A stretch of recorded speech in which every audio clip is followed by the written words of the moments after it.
back to the show. This is The Law Show on CL 650. This is our country. Hey, and welcome back to the show, The Law Show on CL 650. We're talking about immigration and citizenship law with Rudy Kisher and Alex Stojkovic, two of the partners from MKS Law in downtown Vancouver.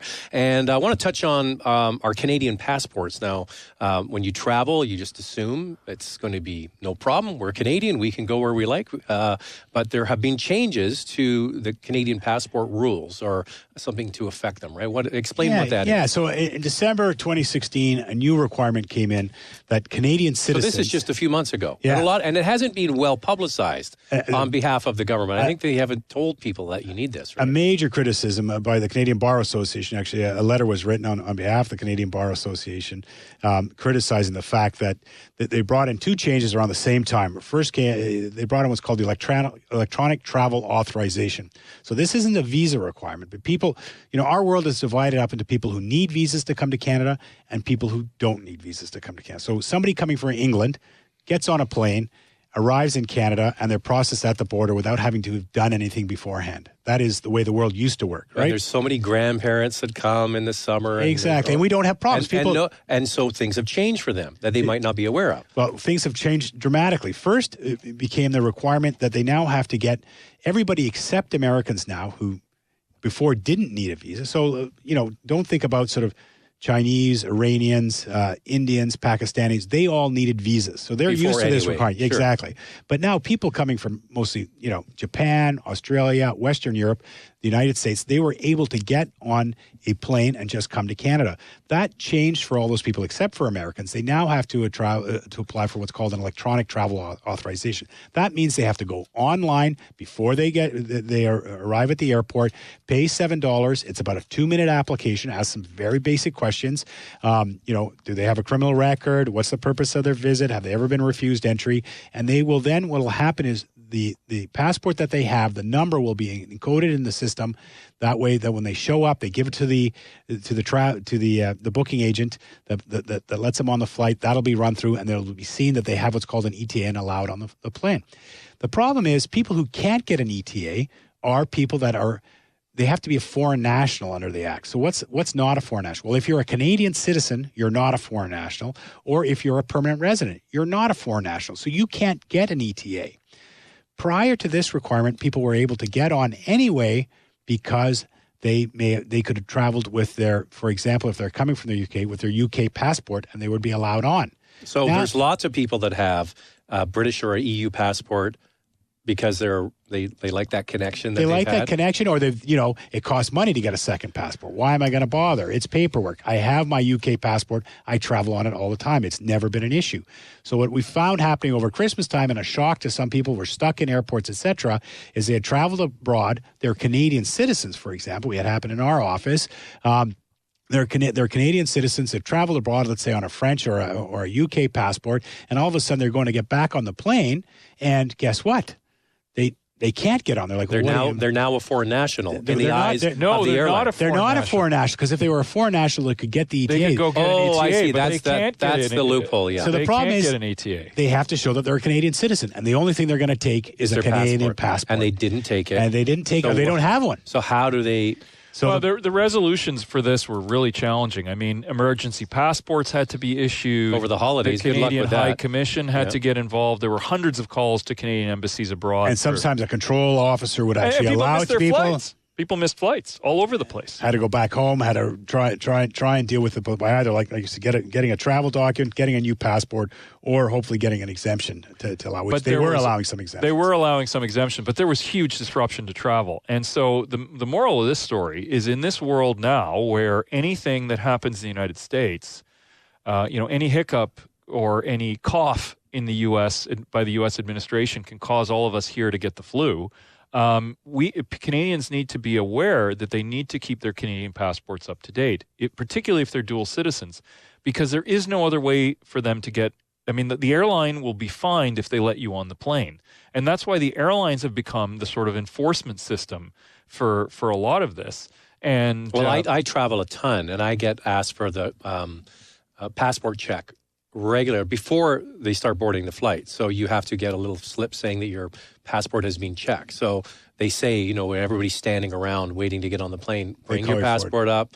Let's have a look at it. So, and this is part and parcel of a number of different changes that are coming down. Now, Rudy mentioned permanent residents. The problem is permanent residents whose cards have not been renewed are also not going to be able to get on flights that are bound for Canada unless they have their cards renewed. And that's another significant group because up till now, people from those visa-exempt countries could get on the plane anyway, but no longer can they. That's of all the things we talk about over the last couple of months, this is the one that affects the most people listening to this show today. So you're a Canadian and you have a dual citizenship and you've been traveling under that foreign flag, a passport.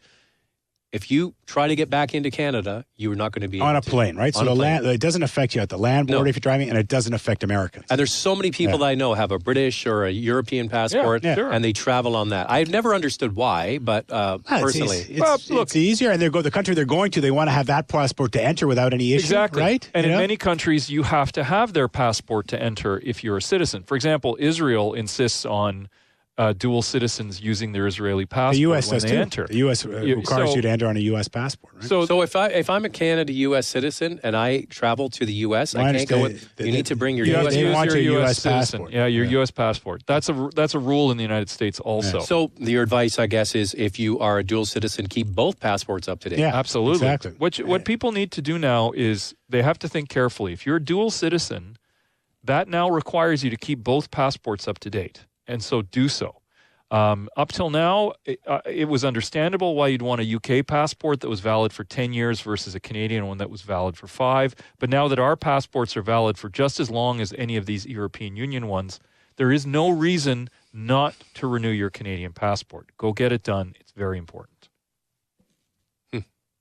That's great information. Now, what have you been asked to do in that time when somebody's been stuck overseas? Well, for us, it's mostly liaising with the airline, calling the embassy, trying to help people get emergency passports. It's kind of the same procedure you follow when, and this has happened to friends of mine who've been pickpocketed in places coming off a cruise ship, and now they need to get an emergency document back. It's a lot of the same procedure, believe it or not. And how hard is that?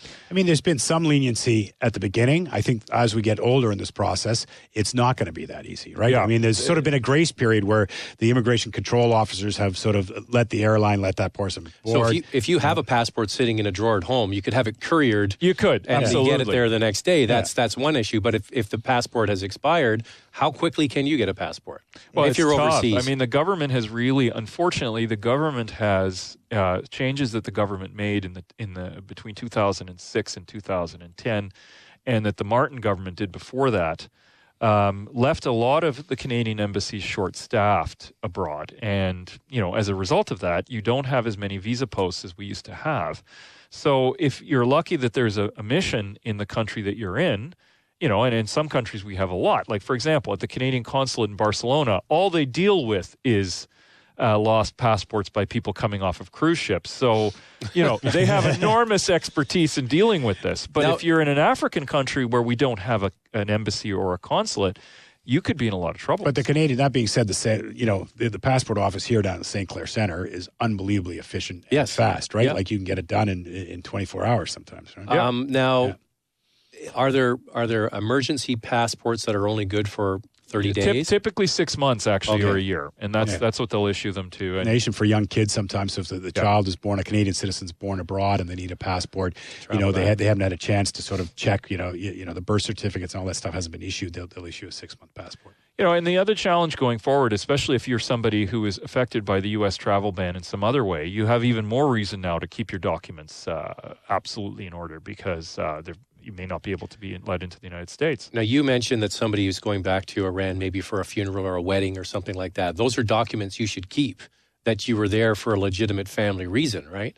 That you went for a wedding or, The stories we're hearing at the U.S. ports of entry by dual citizens entering are that you're being asked a lot of questions if you were in any of the banned countries. And that's not going to change in the foreseeable future. So people should be carefully documenting that they were there for legitimate purposes especially if they intend to visit the United States. I mean, something to consider while we're on this topic about returning to those countries. If you are, a lot of those countries produced refugees that came to Canada, and the Canadian government is still seeking to revoke refugee status and also permanent residency from people that they consider ceased their status by returning to their country where they fled from. And so these cessation proceedings are still proceeding, which are horrible stories it's producing. So somebody who has been in Canada for years, got refugee status, got permanent residency, goes back for their mother's funeral, and then arrives, and then they're asked questions at the border. My advice is, number one, if you're a permanent resident, once they determine that you are a permanent resident, you don't have to answer any more questions, and you should ask if you're being detained and call a lawyer, because maybe the next step is, well, you were back in Iran, you claim that you fled Iran for religious persecution, but you've gone back. I don't think you're in a refugee any longer, and we should ship you and your entire family back to Iran, and then those proceedings start. So those are called cessation proceedings, as Rudy mentioned. Now, one of the news clips I saw, a young woman, and she was from one of these countries, Canadian citizen, and she says, I don't want to travel. I don't know how I'm going to be treated. But if you were going to the United States and you're showing your Canadian passport, would they know that you have you're from Iran, for example? It says right on your passport. It says right on your passport. Oh, place of birth. And there was a move to actually get that removed, because after 9/11, Iranian Canadian people that were born in Iran, in Afghanistan, were finding it very difficult at the border and were being interrogated. And there was a complaint that these are Canadian citizens; they have Canadian passports. Because that's the way I would look at it. You're traveling under the flag of Canada. Yeah. Wouldn't they just treat you the same way they would treat me? They don't. Well,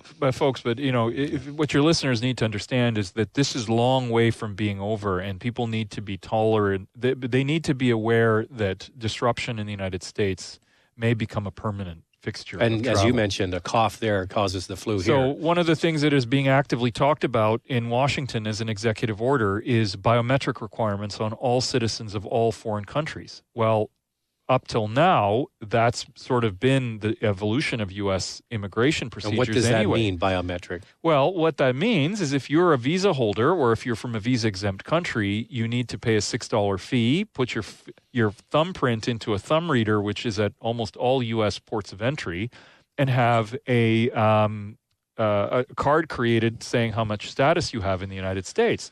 Well, guess the one country that's exempt from that rule? Canada.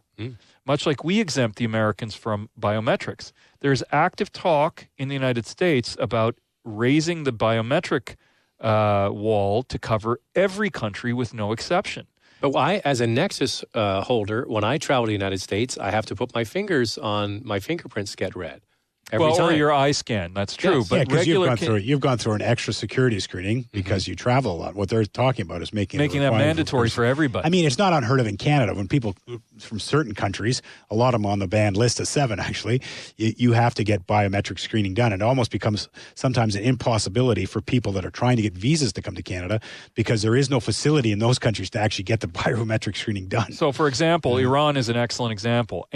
Canada has no facility in Iran. Right now, we don't even have a diplomatic mission in Iran that allows for a place for a person to go and get this biometric screening done. So people have to go to either Baku in Azerbaijan or typically Ankara or Istanbul in Turkey in order to complete their immigration procedure, their visa requirements, because they have to physically go and provide fingerprints to get a visa. All right, we're going to take a break. We're going to continue our conversation about immigration and citizenship with Rudy Kisher and Alex Stojkovic from MKS Law next on CL 650. There's more of the show still ahead. This is The Law Show on CL 650.